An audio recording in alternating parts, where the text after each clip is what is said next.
قال قل إذا أصبحت وإذا أمسيت وإذا أخذت مضجعك. اللهم فاطر السماوات.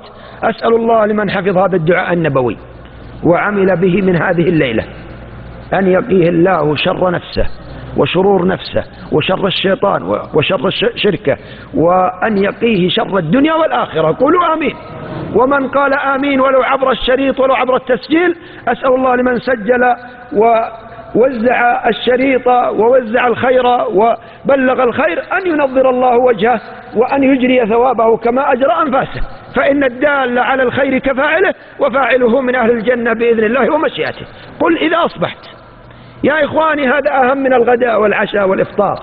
قل إذا أصبحت وإذا أمسيت وإذا أخذت مضجعك.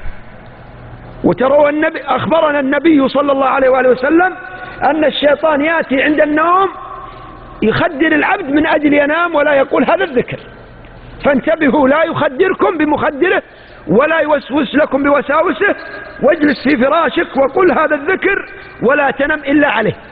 قل إذا أصبحت وإذا أمسيت وإذا أخذت مضجعك. اللهم فاطر السماوات والأرض. الله أكبر الله أكبر. اللهم فاطر السماوات والأرض عالم الغيب والشهادة رب كل شيء ومليكه. الله أكبر. أعوذ بك من شر نفسي ومن شر الشيطان الرجيم وشركه وشركه،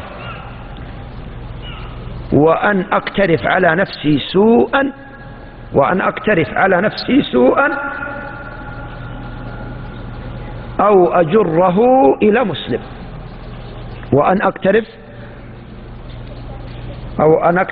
أعوذ بك من شر نفسي ومن شر الشيطان الرجيم وشركه وأن أقترف على نفسي سوءا أو أجره إلى مسلم.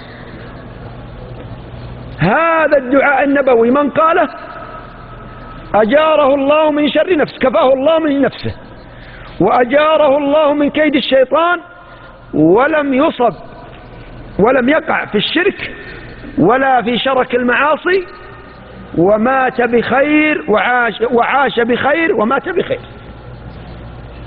فانتبهوا لهذا الذكر. اللهم فاطر السماوات والأرض. وشوفوا عظمة الذكر، عظمة الدعاء. فاطر السماوات. يا إخواني الأنفس هذه إذا زكت أصبحت فوق السماوات، تصبح أكبر من السماء.